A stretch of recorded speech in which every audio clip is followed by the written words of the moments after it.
January 2012.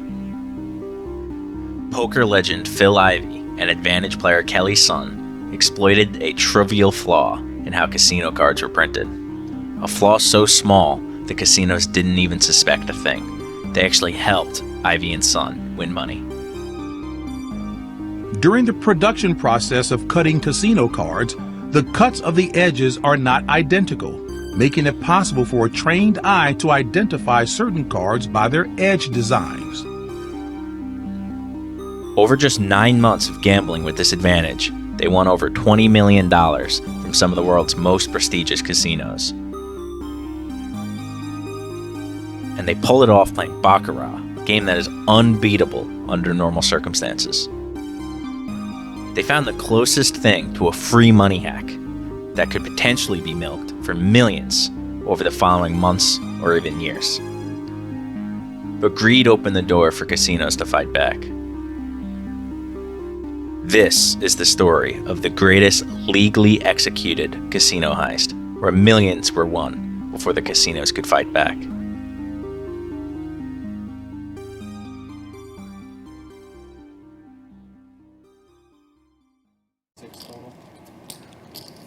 How much more are you playing? I think Phil Ivey's posturing here, 110, asking Lex how much he has.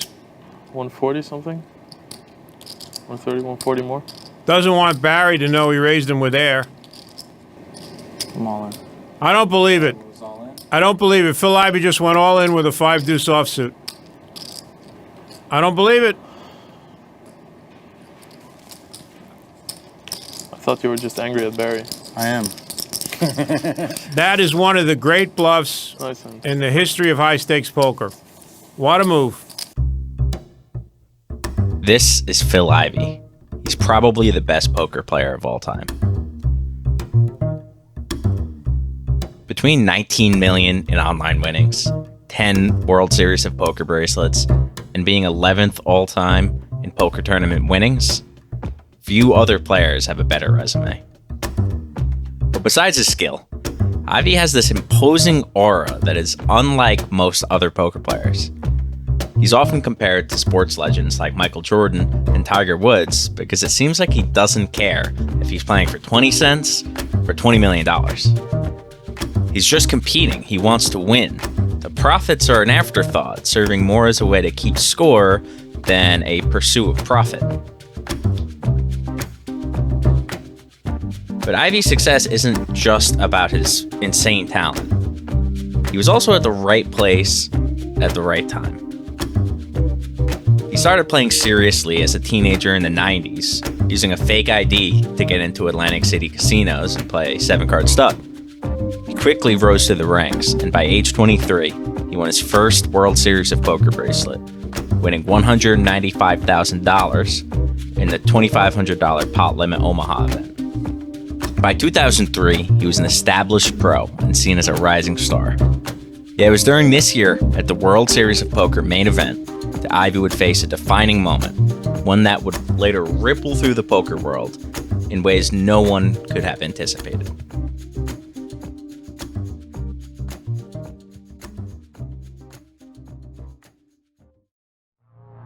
There's just 10 players left of 839 entrants in the World Series of Poker main event. The last player remaining wins $2.5 million. And after the next player is eliminated, the last 9 head to the final table.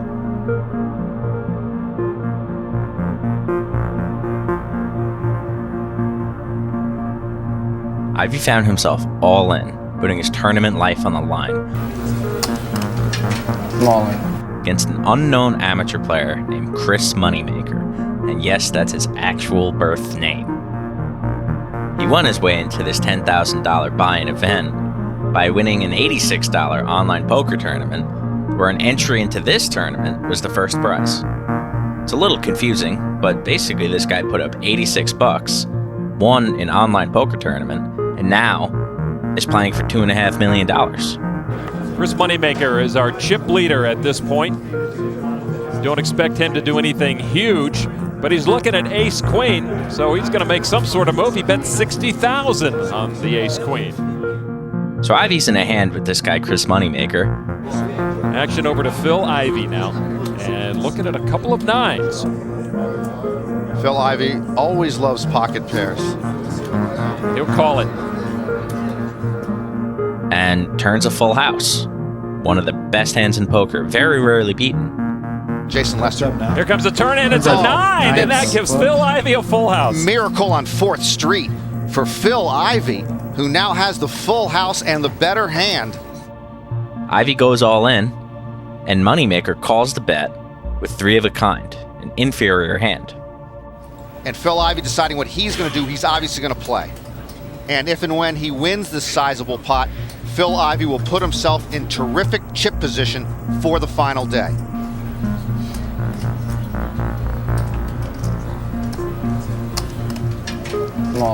He is all in. All in. And quickly called. Chris calls. The pot size is $1 million now. Nine's full for Phil Ivey. Moneymaker is disgusted. He never could have assumed the 2 nines in the hole for Phil Ivey. And now he is going to need an ace, a queen, or a 6 on the river to win the hand, which would knock out Phil Ivey. Moneymaker's looking for an ace on the river. Or another queen. Here we go. We're going to see one more card. By this point, only an ace, queen, or 6 on the river wins Moneymaker the hand. Ivey has an 84% chance of winning the hand, and he feels great.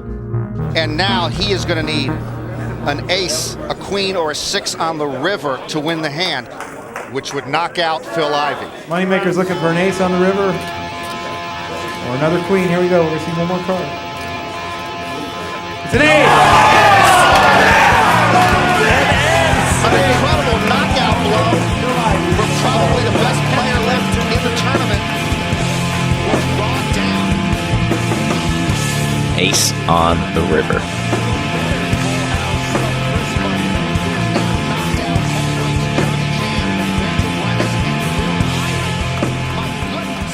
Who is this young man? The remaining players thrilled to be at the final table, but also happy and relieved that the great Phil Ivey will be absent. In 2020, Ivey would describe this as the worst beat of his life, but reflect positively on the moment. What he didn't know back then, after the worst beat of his life, is that this loss won him several times that $2.5 million first place finish. Moneymaker went on to win the entire tournament. This could be the last card of the 2003 World Series of Poker. It's a 5.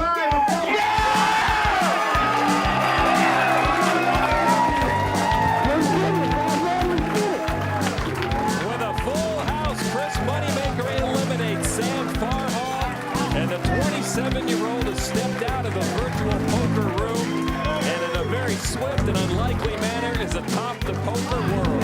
This is beyond fairy tale. It's inconceivable. A complete amateur just beat the world's best professional players and took home $2.5 million. All from one entry into an $86 online tournament. The world watched at home on ESPN and rushed to online poker websites like PokerStars and Party Poker to make deposits. A complete boom began in the poker world, drawing a flood of bad players trying to win it big. It was like printing money for pros like Ivey. And no other pro took advantage of this boom like Ivey. Tens of millions in online poker winnings, millions more acting as an ambassador for rich poker sites, and of course, playing in the huge buy-in tournaments that were full of amateur tourists trying to be the next Chris Moneymaker. But of course, the golden age did not last. U.S. prosecutors announcing a crackdown on one of the internet's dirty little secrets, online poker. The feds say offshore companies are either tricking or outright bribing banks to get around laws that ban their operation in America. In 2011, the U.S. Department of Justice shut down major online poker sites, marking the end of an era. The spigot of easy money was closed. Even worse, this closure, known as Black Friday in the poker world, embroiled Ivey in scandal. He was an ambassador to Full Tilt Poker, a poker site that failed to refund player deposits after it was shut down. fallout was huge and cast a shadow over Ivey's reputation. And along with it, the huge paydays he was getting as an ambassador for this poker site. So this brings us to the present day, January 29th, 2012. Ivey wins the Aussie Millions High Roller Tournament for a win of $2 million Australian dollars. So we have a winner, $2 million richer, as if he needed it. It is Phil Ivey. It's a huge payday, and Ivey is no doubt glad. There's a melancholy to it. The poker boom had busted, and Ivey now found himself in the crosshairs of the poker community. There's no more easy online poker money, and no more huge sponsorship paydays. He may have been wondering how long he can keep this up.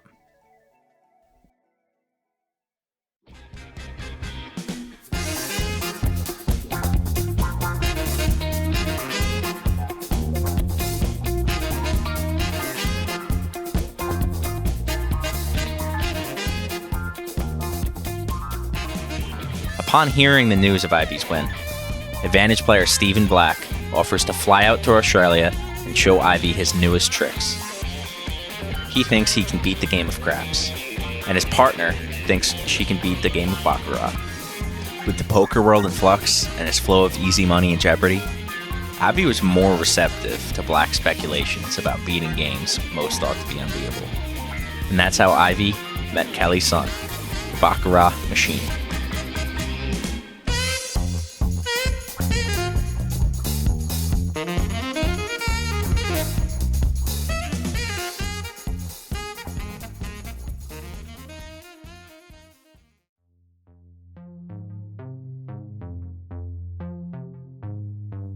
Kelly Sun is one of the elite few who can consistently beat the casino and overcome the famous house edge. Known as an advantage player, she uses strategies to rewrite the rules of casino games and turn the odds back in her favor. The most famous form of advantage play is card counting, which involves using math to make profitable bets in blackjack. But the strategies that Kelly eventually develops to beat Baccarat are far more lucrative, and unlike card counting, these strategies didn't attract the attention of casino security. This is Ted Whiting. He's the head of surveillance at the Aria Casino in Las Vegas. He's the eye in the sky, on the lookout for advantage players, cheaters, and theft. He says that the number of successful advantage players is probably in the hundreds. It's a rare and difficult line of work.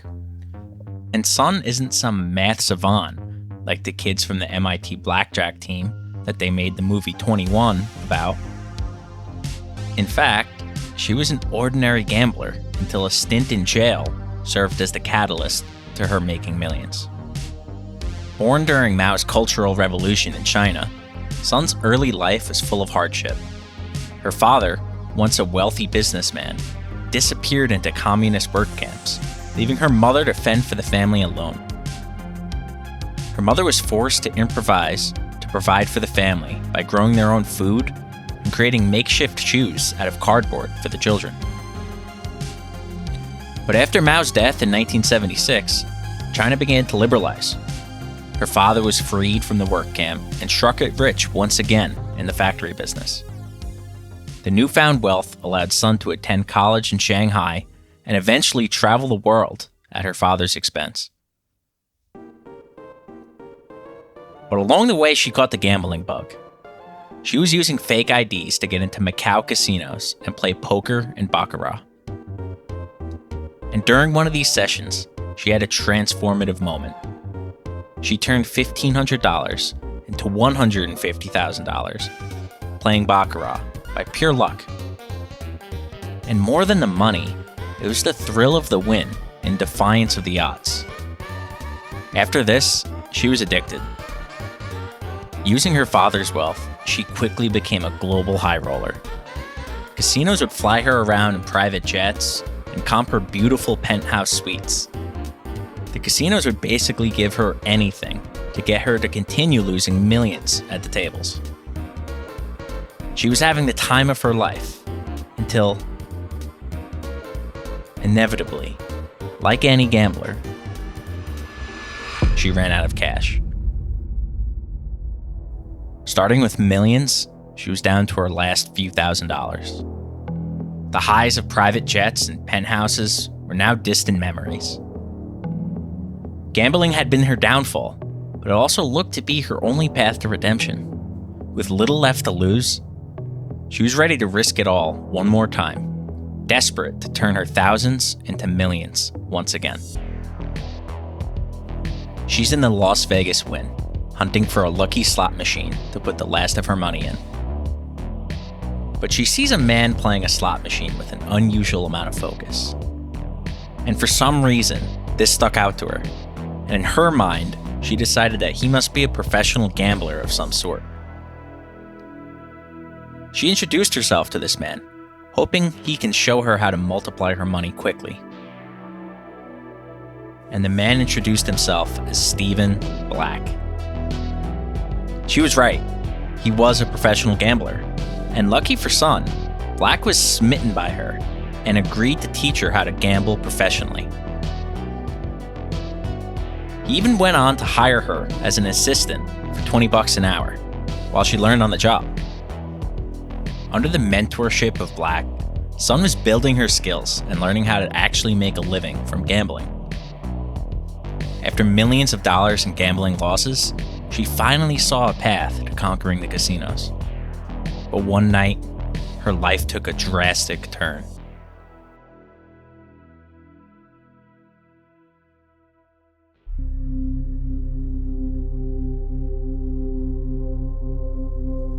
It's an ordinary night in Las Vegas. Kelly Sun is at the MGM Grand with her old high roller friends playing high-stakes baccarat. One of her friends has a bad streak of luck and finds themselves down $1 million and out of cash. In a bind, they turn to Sun, asking her to use her high roller privileges to borrow $100,000 from the casino on her behalf. Given her status, Sun has access to lines of credit at MGM casinos. Knowing that her friend could financially cover the loan, she agrees and secures the money from the casino for them. She just tells her friend to pay back the casino by the end of the night. Borrowing money from a Vegas casino is known as writing a marker. But this isn't an ordinary line of credit, like a credit card or business loan. Defaulting on a marker at a Vegas casino is a criminal offense, equivalent to writing a bad check. So when Sun and her friends are done gambling for the night, Sun's friend assures her that they paid back the marker. And Sun trusts her friend's word, so she leaves the country. She flies to France to stay in Paris for a few months. And it's not until 6 months later, when she flies back to America, does she get the bad news. Her friend lied and didn't pay the marker. Now, she's under arrest and thrown in jail for 3 weeks. Conditions in jail were rough.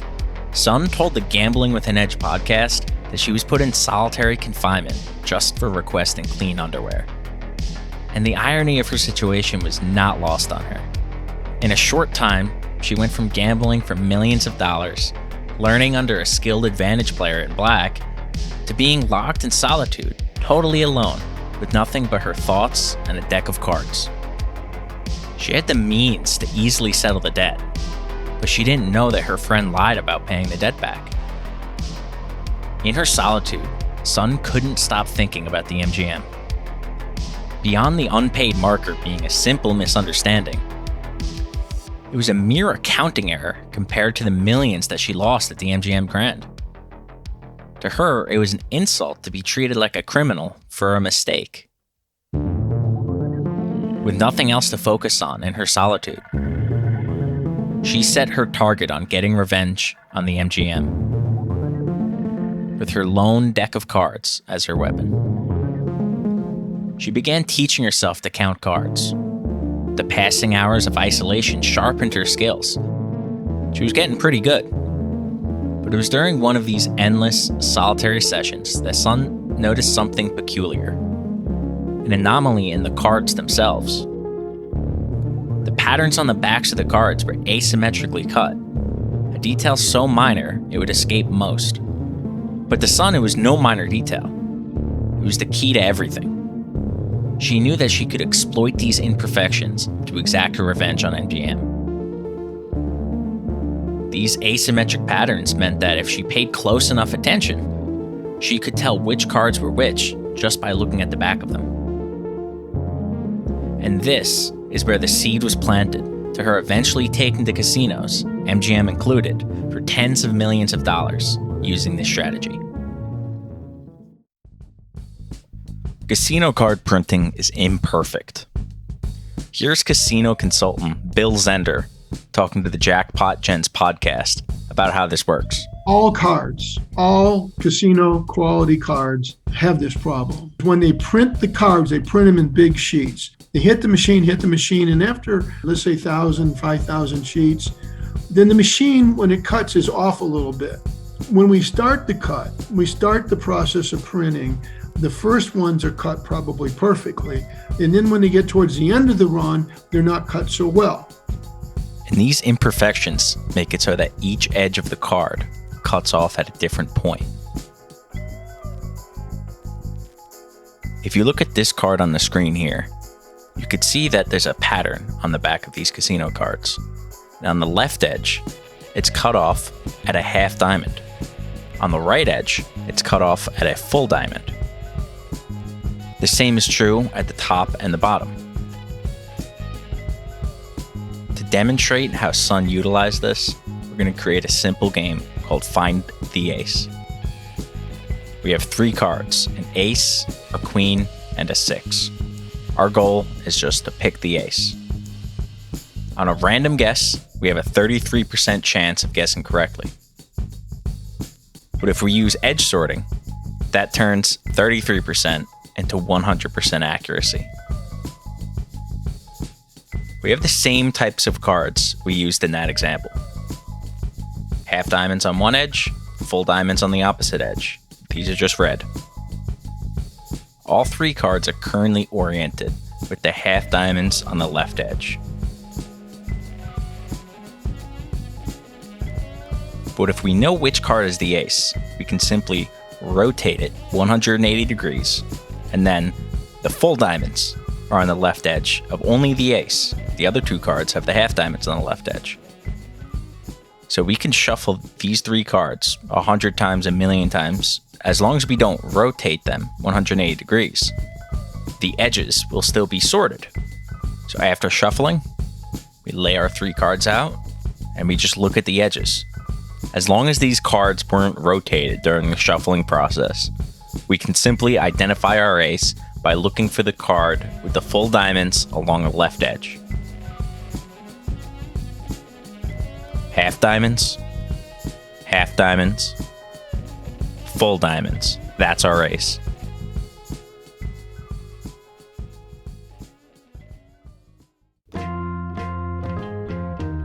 Edge sorting is really cool in theory, but it's pretty impractical to use in a casino unless the conditions are perfect.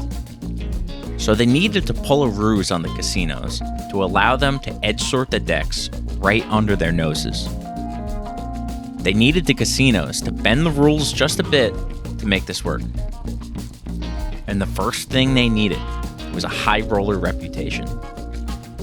Casinos don't bend the rules of their games for anyone. If you're betting $10 a hand in blackjack, a casino will never change the rules of a blackjack game to favor you. But they'll go out of their way for a whale. So this part was easy for them. Phil Ivey was one of the most notorious gamblers in the world. And despite his reputation as a cold, calculating poker player who was all about the math, there was a degenerate gambler inside of him. Most people lock up their wins. Nope. I'm gonna go right on over to another casino and play some more. 3:45. You got a 5 o'clock tournament. You got millions of dollars in prop bets. So what are you gonna do? You're gonna shoot dice. That's right. It gets my mind clear. Eventually I gotta go bust it. I guess it's just a matter of time. I wanna make everybody happy. They keep saying, how could this guy do play craps and play poker as high as he does and ends up always ending up? Well, I don't know either. He regularly blew hundreds of thousands of dollars playing craps and other casino games at casinos around the world. And this was the entire reason Sun partnered with Ivey to begin with. His gambling reputation provided ample cover for their scheme. So using Ivey's high roller reputation, they planned to approach casinos with a set of demands. Let us play Baccarat under these conditions, and in return, we'll guarantee that we'll gamble X amount of dollars. And because Baccarat has a fixed house edge, with no way to advantage play the game outside of edge sorting, most casinos are eager to grant these requests when they know millions are coming in the door. So here's their list of requests. Their very first request is to allow Ivey to have a guest sit with him while he plays. That's vital. That's Sun. Sun is the one who mastered the art of edge sorting, and the plan cannot work if she's not by his side, telling him how to bet. Then they requested a Mandarin-speaking dealer. And this is actually the linchpin of it all. Superstition is the rule in Chinese gambling culture. Variants of Baccarat played in Macau, China, even allow the players to handle the cards and often rip them, all in the name of luck. They were planning to leverage Sun's Chinese heritage, make her appear like a superstitious gambler, and throw the eyes in the sky off the trail. Using this cover, they can make odd requests to the casino, and it will just look like the whims of a superstitious gambler. A Mandarin-speaking Baccarat dealer is experienced in accommodating all kinds of odd, superstitious requests, and generally won't raise a fuss or think anything of it. And the very request alone adds to Sun's cover. You know, one of the interesting things, I remember I was speaking with Richard about you when we first started doing the story for the Sunday Times, and he goes, like, what's so brilliant about the play is that you applied it to Baccarat, the game where you can bet huge sums and where the casinos don't sweat it the way, like, they're used to people paying that kind of money, and they don't sweat the action at Baccarat, especially if you're Chinese. It helps. Macau style. Using Sun's cover as a Chinese gambler, they requested that the dealer rotate quote-unquote lucky cards 180 degrees at Sun's request. This would allow them to edge sort without ever touching the cards. The dealer would be doing it for them. So if a 9, a good card, comes out, Sun can simply say lucky card in Mandarin, and the dealer will turn it 180 degrees, as we did in our example, thus edge sorting the good cards. The next, a private table and area. Ivey's significant fame in the gambling world would draw too much attention at a public table. Besides the fact that gathering fans would be a distraction, someone might catch on to what they're doing, so they needed privacy. Use specific cards. Some cards are easier to edge sort than others. They might have a more distinctive pattern or simply just a larger pattern. For instance, these Borgata cards have a very distinctive and large pattern on the back, making them easy to edge sort. Reuse cards. Casinos periodically switch out played decks with new decks, and doing this would ruin hours of work of Ivey and Sun edge sorting the decks, and would require them to play through an entire new shoe again just to resort the cards. You see, every time a new shoe of cards comes along, they basically have to play through that entire shoe just to get the edges sorted, and only then could they use their strategy and apply their advantage. So they requested that if they felt that this shoe of cards was quote-unquote lucky, they can reuse it, and thus they can retain the edge-sorted decks for long periods of time. An automatic shuffler. Remember in our Find the Ace demonstration where we said we can shuffle edge-sorted cards 1,000,000 times, and they'll still be sorted so long as the cards aren't rotated? Well, a dealer shuffling by hand is unpredictable. They might use shuffling techniques that involve rotating the cards, and thus getting the edge sorts out of order. But an automatic shuffler shuffles cards the same way every time. And crucially, it never rotates the cards, so it guarantees that the edges will remain sorted. So to summarize, this was their list of demands. Allow a guest to sit with Ivey, a Mandarin-speaking dealer, play quote-unquote Macau style, a private table and area, using specific cards, reusing cards, and an automatic shuffler.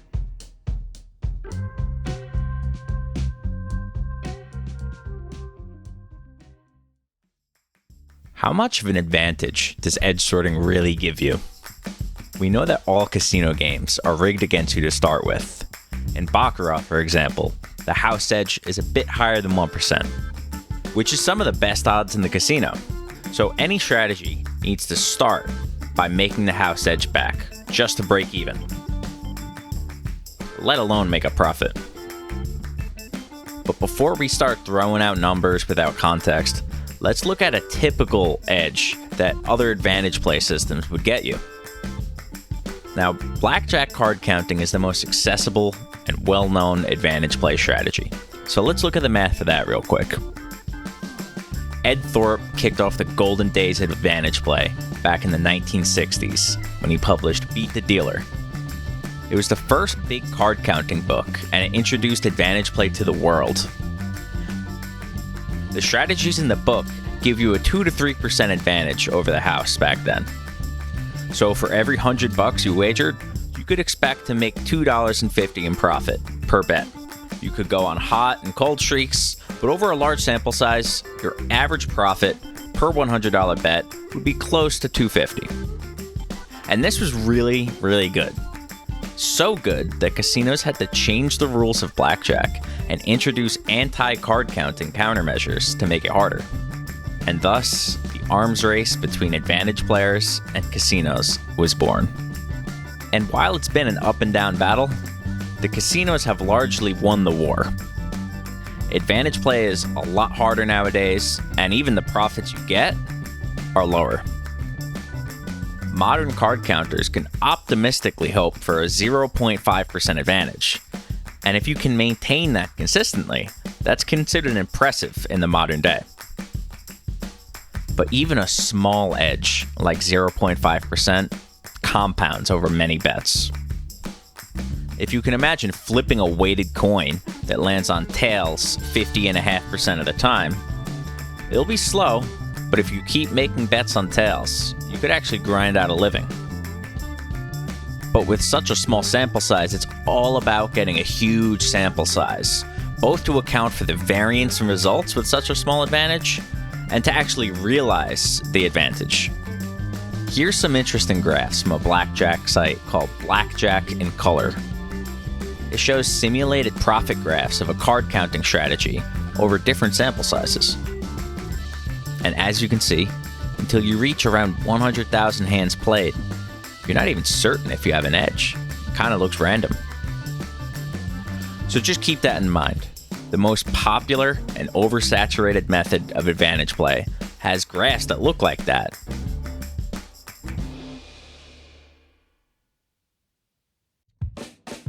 But Ivey and Son's strategy was radically different, and that's what made it so exciting and dangerous. It was nearly impossible to lose, so long as they played a large enough sample size. Here's a table representing their advantage over the house based on the first card drawn in Baccarat. Ivey and Son's bets are highlighted in green, and it shows which bet they would make based on what Kelly Son's edge sorting told them was coming next. So if a quote-unquote bad card, like an ace, 2, 3, 4, 5, 10, king, queen, whatever, anything that's not a 6 through 9, was coming out, they would bet on the banker hand. And as you can see, even a quote-unquote bad card gave them an advantage for every single card. So if a 2 came out, they had a 4.9% advantage over the house, and that's huge. Remember, in the golden days of card counting, 2 to 3% was considered great. And it gets even better when a good card comes out. If an 8 or a 9 comes out, they have a 17 or 21.5% edge. That's just mind-boggling. And most impressive about this was that they had a statistical advantage on every single bet that they made, whether a good card or a bad card was coming. Even back in those golden days of blackjack that we keep referring back to, you were still only profitable on half of your hands, and that profit had to make up for the losses from the unprofitable half of hands.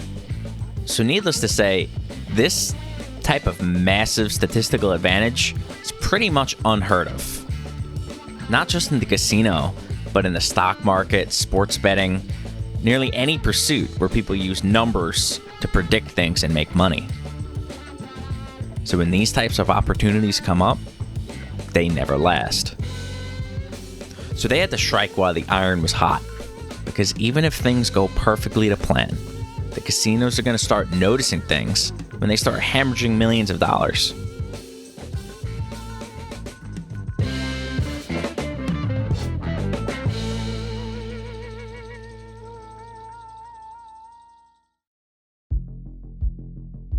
Despite all the work Sun has done thus far, millions in gambling losses, learning the ropes of advantage play under Stephen Black, spending time in jail to develop the strategy, figuring out the math, doing trial runs, and finally finding Phil Ivey, everything is still somewhat hypothetical.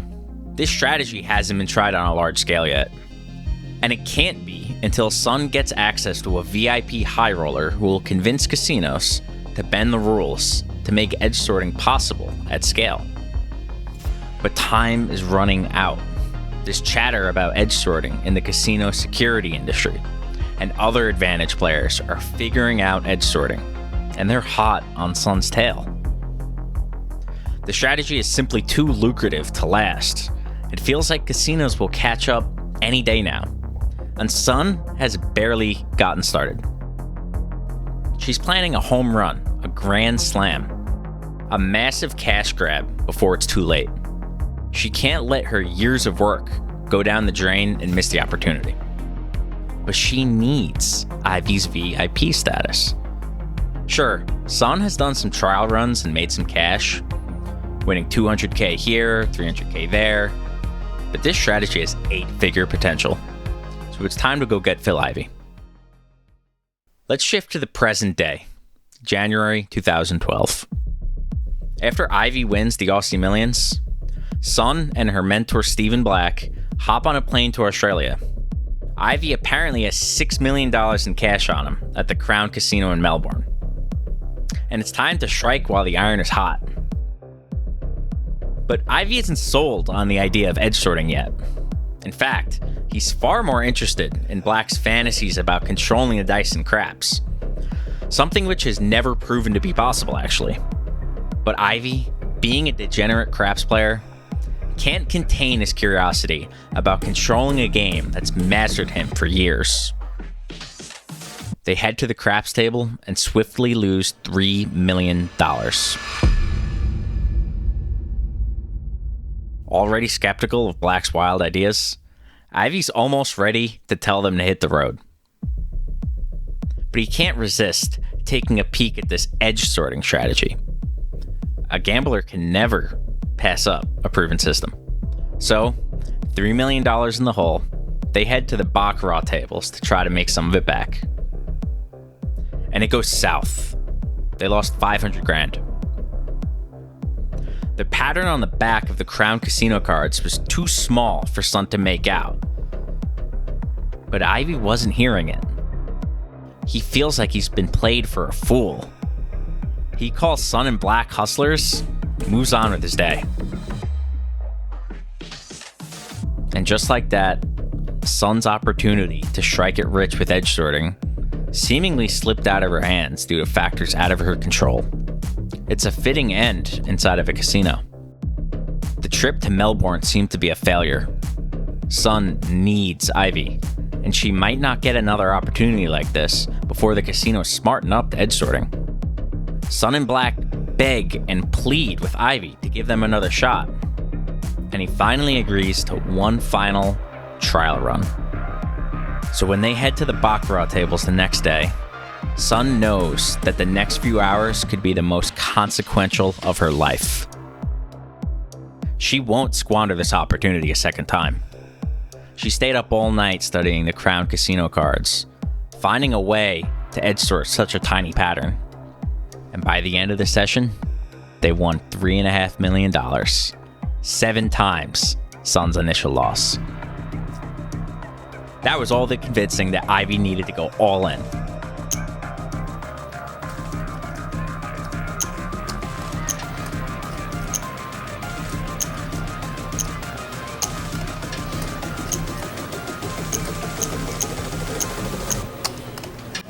I'm all in. They spent the next few months flying private jets from casino to casino, making as much as they can in the process. Sun finally found that whale that can make her Grand Slam a possibility. They were going undercover as drunk, rich, and dumb gamblers looking for thrill and excitement. But in reality, they're great white sharks sniffing for blood. They went clubbing, they got drunk, and they hung out by the pool, just like tourists would. But they were still looking for the big score. They were globe-trotting and seeking the weakest link, the greediest and most desperate casino, willing to make any concession if it means Ivey would wire a few $1 million. And after months of flying between destinations like Las Vegas, Macau, Montreal, Singapore, and Monte Carlo, they finally found their target on the Jersey Shore in Atlantic City's Borgata Casino.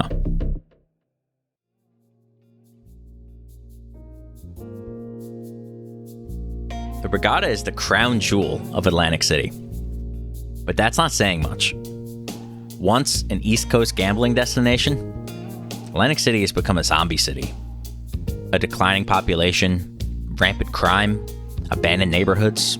Whales like Ivey don't come around these parts often. And the Borgata wants to make sure they keep him around as long as possible. And the Borgata's desperation was Sun and Ivey's way in. They knew they could push the Borgata to make concessions that other casinos would not. They found their weak point, and now it's time to attack it.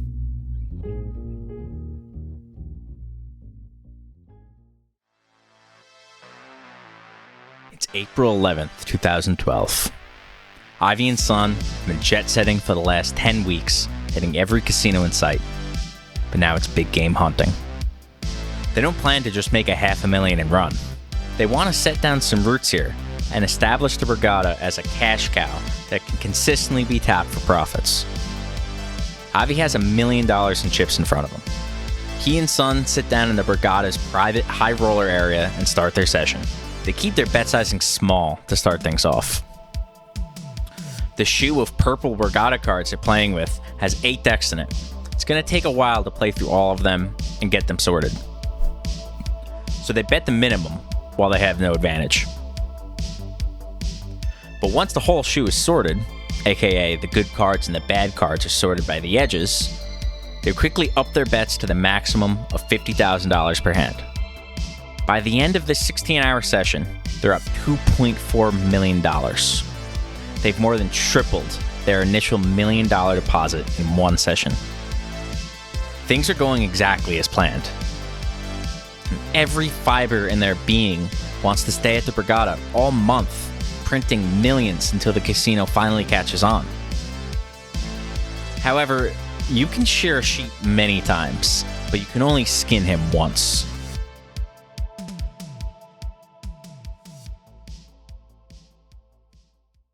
They need to be tactful.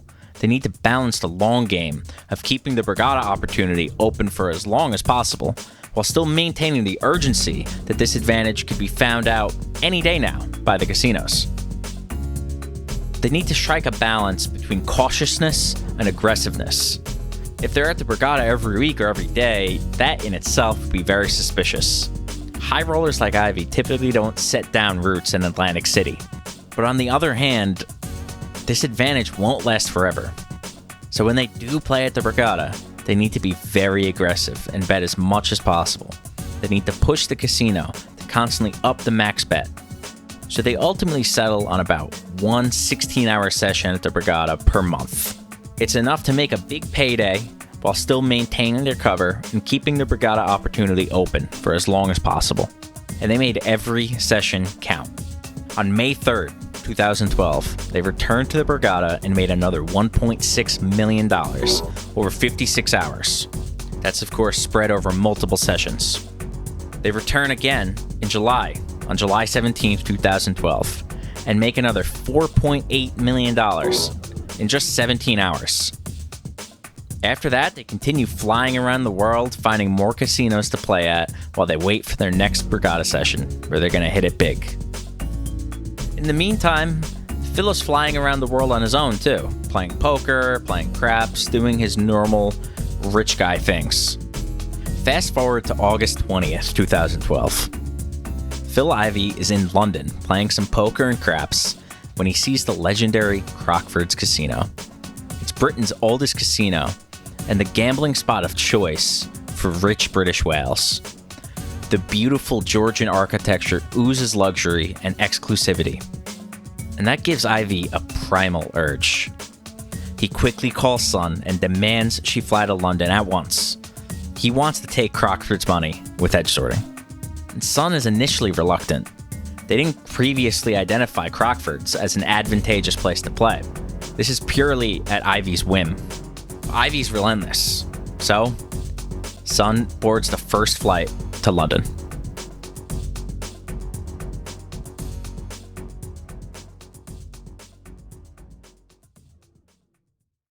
It's about 10 at night. Ivey and Sun are sitting at a private table in Crockford's, getting their usual VIP treatment.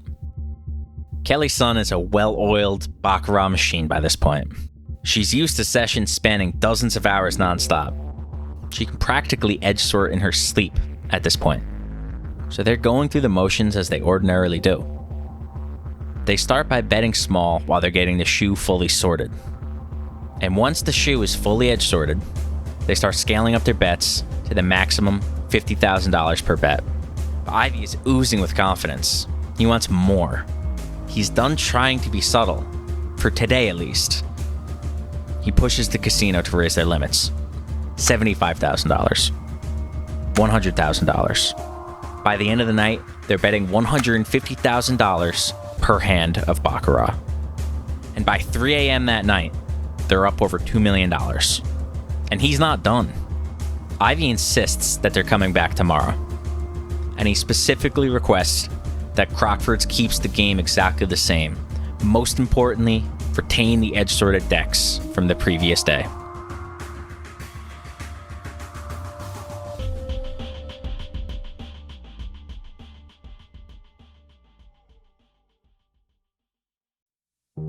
So the following afternoon, at around 3 p.m., Ivey and Sun sit down again. And what they don't know is that this will not be an ordinary day of baccarat, at least not on the surface.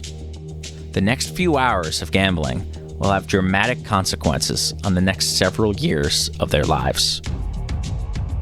Ivey starts by betting the maximum. He's rolling in money. They're up $5 million in virtually no time. Within 3 hours total, they're up over $10 million. This is the fastest money they've ever made. Not only is Sun firing on all cylinders, but they're catching a huge streak of luck. The sheer amount of money is overwhelming. But Sun is nervous. She was already reluctant about coming to play here. Now they're on the best luck streak of their lives, and Kelly wants to quit while she's ahead, before the casino catches on. But Ivey has zero interest in stopping now. He sees an advantage, and he intends to push it as far as they'll let him go. Looks like he's gearing up for an all-night marathon again, and their luck continues. Until a suspicious casino manager comes to their table and switches out the cards. At this point, both Ivey and Sun assume the worst. They think they've been found out, or at the very least, the casino is onto something about what they're doing. They quickly get up from their table and walk to the cashier's cage to cash out their $12 million in total winnings. They instruct Crockford's to wire the $12 million to Ivey's bank account, but they weren't walking away with their winnings that day. Instead, they walked away with a receipt. Crockford's withheld their winnings on suspicions of cheating, instead giving them a receipt to collect their money when Crockford deems it was won fairly. They have little choice but to tuck their tails between their legs and leave defeated. Ivey will of course file suit, but as of now, he's just focused on the next edge sorting opportunity. They board their plane, not knowing that the events of today would bring down their entire operation like a house of cards.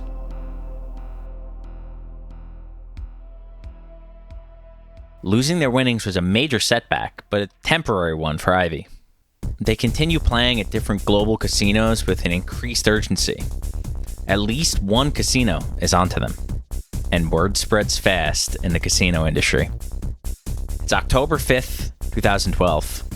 Crockford's is still holding Ivey and Son's winnings. Ivey concludes that they're not getting it back without a court mandate, but his focus is chiefly in the present. He's just arrived in Atlantic City, and he's here to press the monthly free money button at the Borgata. He and Son spend the first 2 days of their visit on clubbing and leisure, as per usual. By the 7th of October, they're looking forward to another productive day of gambling, with the Crockford's debacle almost entirely behind them. And Ivey pushes the limits of Borgata and gets them to agree to a maximum bet of about $100,000 per hand. They're several hours into another marathon session, and their luck is starting to run hot. They're up $3.5 million with no end in sight. It's possible that this session can largely make up for the Crockford's incident. However, a familiar scene unfolds as a Borgata high roller manager approaches their table and starts a conversation with Ivey. And something just feels off about this. And then the Borgata manager brings up the incident at Crockford's in August. Ivey and Son's hearts drop. How did the Borgata find out about Crockford's? And more importantly, what do they know or suspect? This time, they can't afford a repeat of their previous mistake. When Crockford's hinted at suspicions, Ivey and Son panicked and fled, which is exactly what a guilty party would do. Now, they needed to stay seated and pull off a performance worthy of Ivey's best poker bluffs. So they start using edge sorting against themselves. Ivey's making precisely the wrong bets based on what Son reads on the cards. They need to lose some of this money back to Borgata, or else they'll have 2 casinos investigating them. By the end of the night, they're up just $800,000, a pittance compared to the $3.5 million in profit they reached just hours prior. They take a deep breath and head to the cashier's cage, like a kid being sent to the principal's office. And to their surprise, they cash out without problems. They start wondering why they were allowed to cash out. Were they being paranoid? What do they do the next time they come to the Borgata? Will they even be welcome back there? Does the Borgata even suspect anything? Unluckily for them, they don't have to speculate for long. By the time they get home, the internet is awash with rumors and reports about the Crockford's incident. Their cover is completely blown, but perhaps more worrying is that there's talk of legal action from several casinos.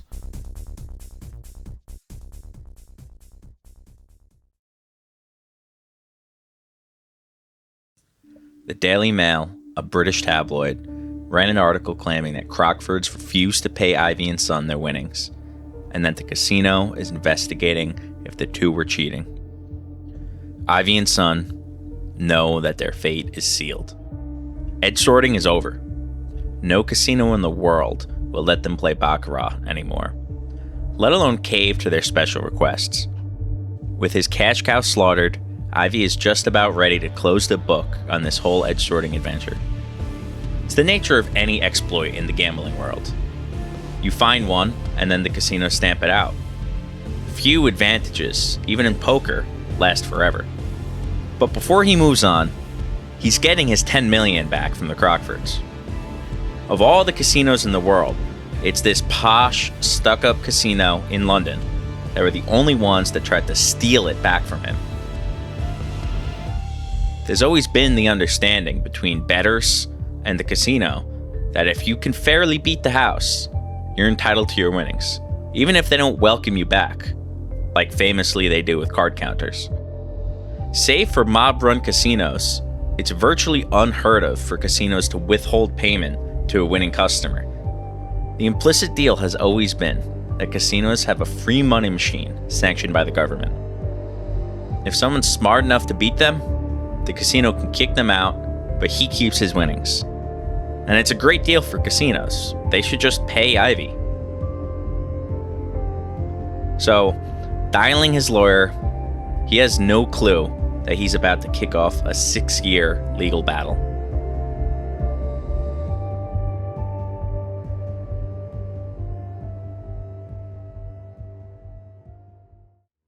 It's May 2013, and Ivey fires the first shot, filing a lawsuit against Crockford's in London's High Court. It's slated to be the biggest casino-related legal battle in UK history. Ivey's argument is simple. Edge sorting is a legitimate advantage play technique and not cheating.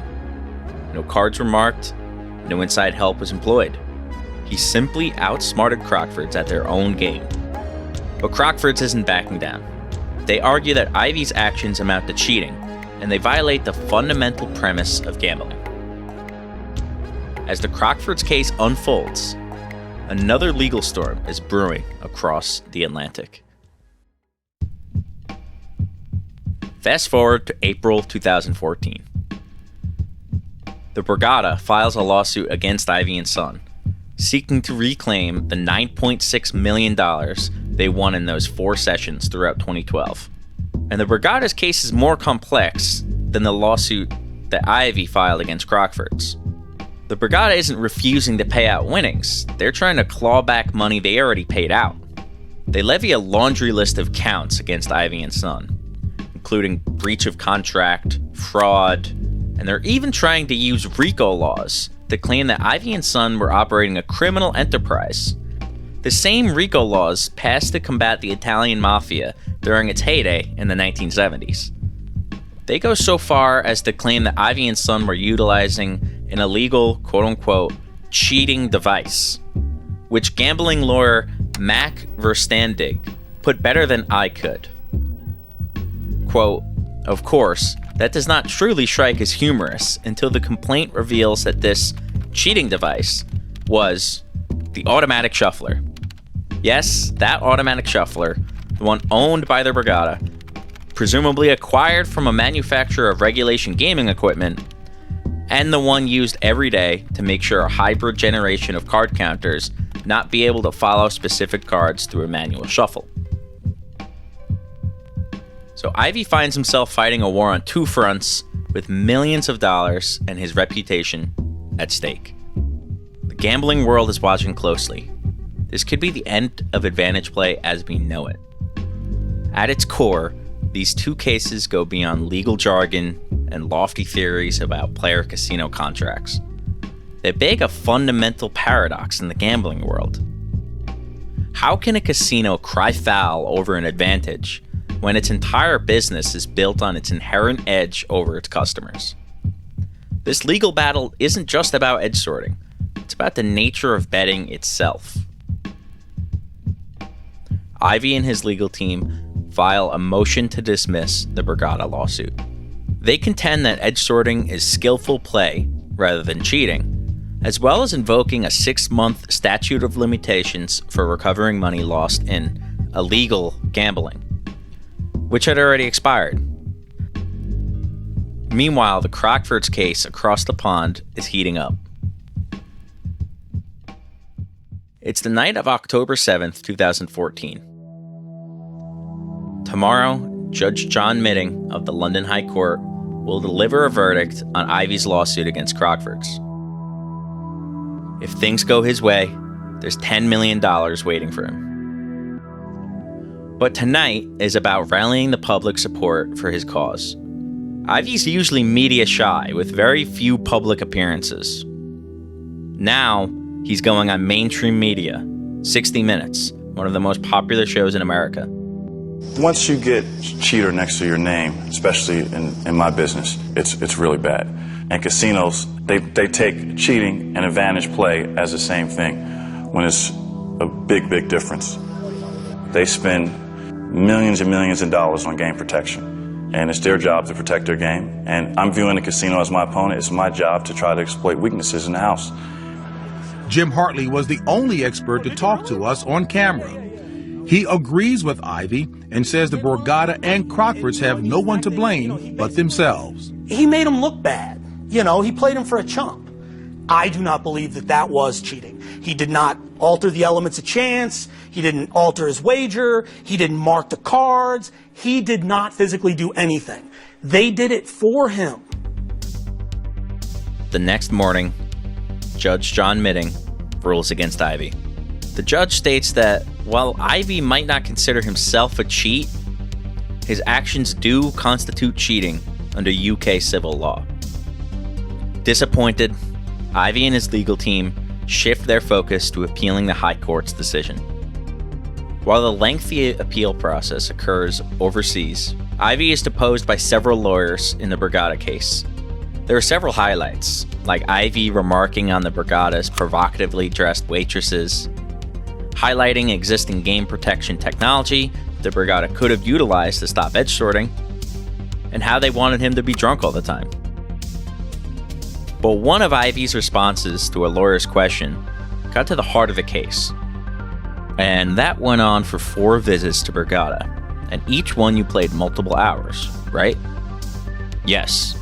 Each one I played multiple hours, and they never asked me to stop, or never asked me what I was doing, or what my strategy was. They never asked me why Kelly was here. Talking about strategy, as a professional gambler, if some casino dealer, or host, or floor person, or pit boss says to you, Mr. Ivey, what's your strategy today? Will you answer him? I'll laugh at him. No. It would be ridiculous, wouldn't it? You never give up your whole cards. You never tell him what's your reasoning you have for doing anything. This question cuts through the high-minded legal theories about the implied contract between a player and a casino. The truth is much simpler.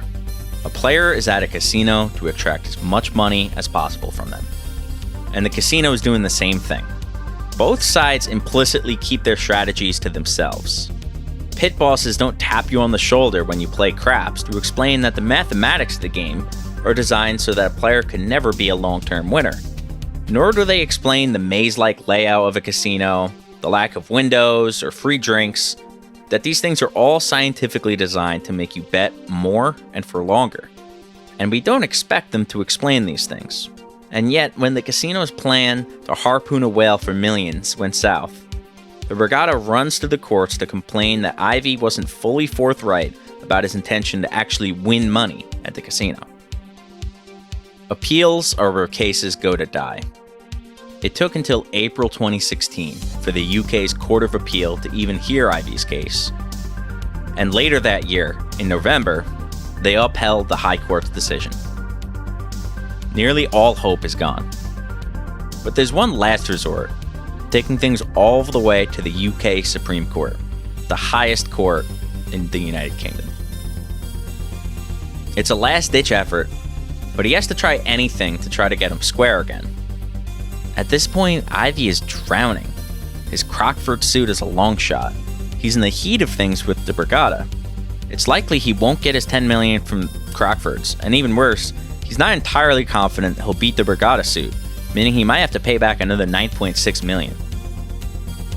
And despite Ivey being one of history's most successful poker players, taking a $20 million loss from some lawsuits is enough to put a dent in anyone's wallet, especially if they love playing high-stakes dice.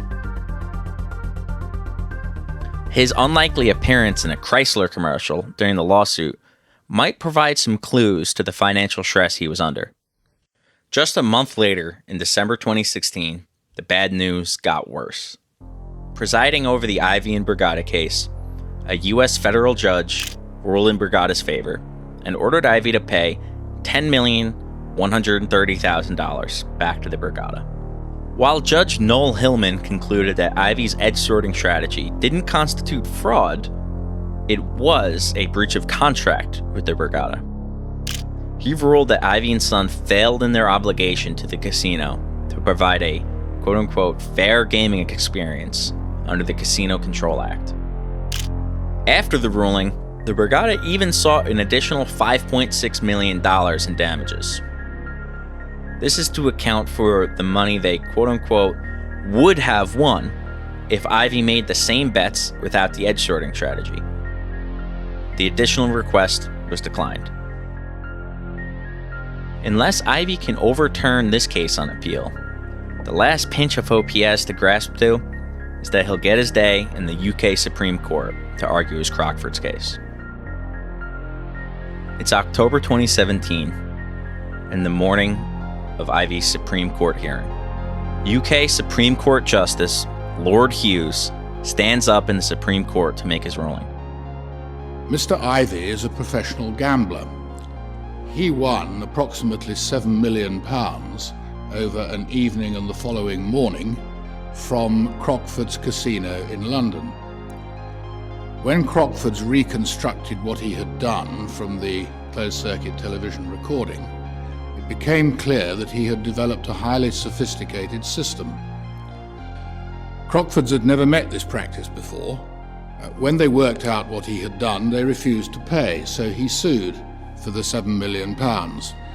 Whether he was entitled to it or not depended on the end on whether what he did was cheating. It was no doubt true that Crockford's might have been better prepared than they were if they'd known about the practice, but if they were cheated, they weren't liable to pay. The judge and the Court of Appeal both held that what had happened was cheating, and so Mr. Ivey couldn't claim the money. This court agrees that it was cheating. The key point is that Mr. Ivey did not just watch the cards with a trained eye, but rather took active steps to fix the shoe. If he'd got surreptitious access to the shoe and rotated the cards, then that would clearly be cheating. He achieved the same by duping the croupier, and that is cheating as well. So his appeal fails.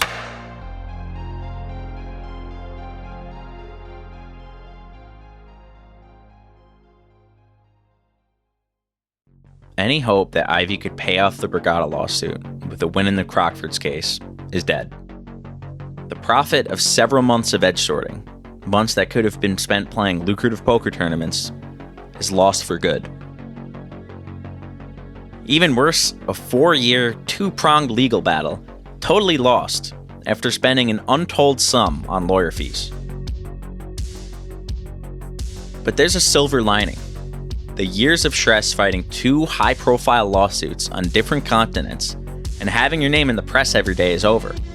Ivey can go back to his old life, before a simple gambling strategy cost him years of it. It wasn't all over. Ivey was still determined to drag out the settlement payment to Borgata as long as possible. The Borgata even resorted to garnishing Ivey's public poker winnings and seizing his Nevada assets.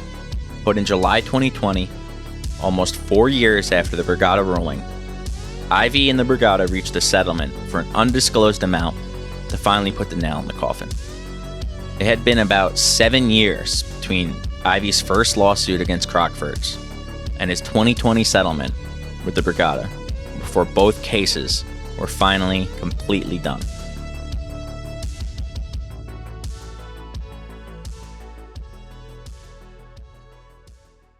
In the end, the house always wins. Except when it doesn't. And when it doesn't, it rewrites the rules. For a brief moment, each bar on this graph was a middle finger to the house edge. Each dollar a confirmation that Ivey and Son were able to do something almost nobody else can. But then came the lawyers who had to ruin all the fun. For years, the courtroom became Ivey's new poker table. But he couldn't bluff his way out of this one. He angered the wrong people in the wrong jurisdictions. The aftermath left his reputation damaged. 2 major lawsuits lost, old poker buddies going after you for debts. The Aria Casino even renamed its poker room from the Ivey Room to Table 1. But like he's done his entire life, Ivey bounced back, and he landed on his feet. He's had some of the biggest tournament wins in his career over just the last few years.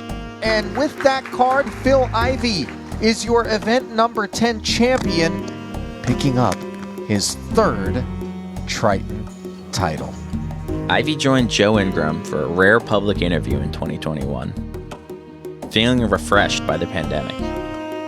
It allowed him to get closer with his family and work on his mental health and see what's most important in his life. Can you imagine your life in 5 years? No, I can't. I don't really like. Again, you know, I like to really just stay in the moment and enjoy now. You know, I don't really think about what's going to be like in 5 years.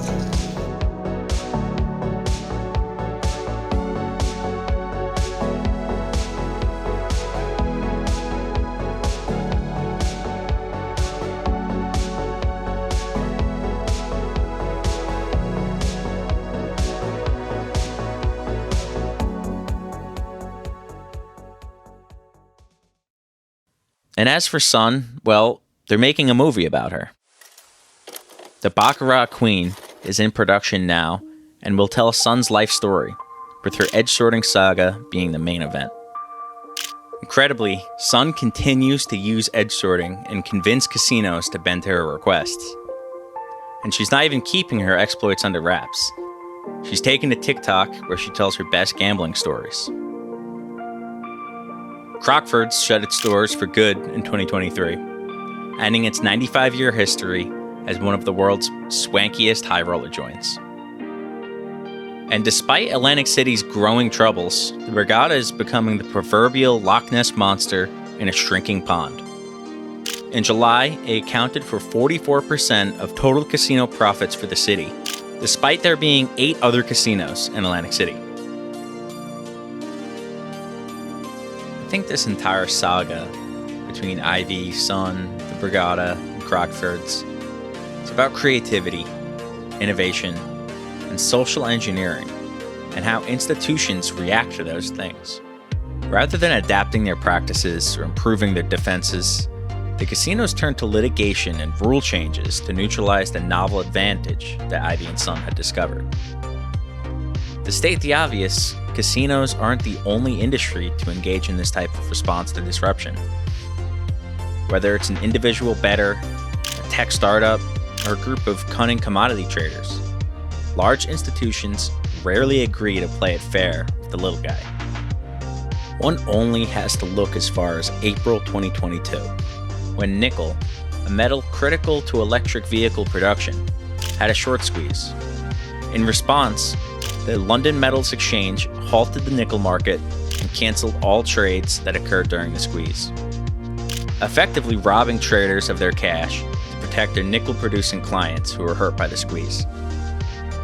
And there are countless more stories like it in the worlds of financial markets, gambling, technology, oil production, and so on. But this story also teaches us about finding edges in seemingly unbeatable systems. Baccarat is supposed to be a game with fixed odds, impossible to alter through advantage play. And this blind spot from the casinos allowed Ivey and Sun to turn the casino's own procedures and accommodations against them. They tricked the casino into fixing the game in their favor, all while the casinos figured they were simply catering to a high roller's superstitions. Those who believe they cannot be deceived are the easiest to fool. And this strategy had nothing to do with superior math or analysis or finding the best betting system. It was primarily social engineering. It was all about manipulating the casino staff, making these seemingly innocuous requests that were actually critical to their strategy. Sometimes emotional intelligence and networking can win you more money than pure quantitative analysis. And it's these type of strategies that are difficult to replicate. Are high constraint, unscalable activities with several preconditions. Simply put, the best edges are often hidden in plain sight, requiring creativity and a willingness to operate in difficult circumstances. Ivey and Sun did what a computer program could never do. And 12 years later, with artificial intelligence on the rise, these lessons are as critical as ever. Are you happy? I am, yeah. I'm pretty happy now. That's great. Thank you. Are you? Too? You always look happy. Yeah, I know. Okay, we will just cut it.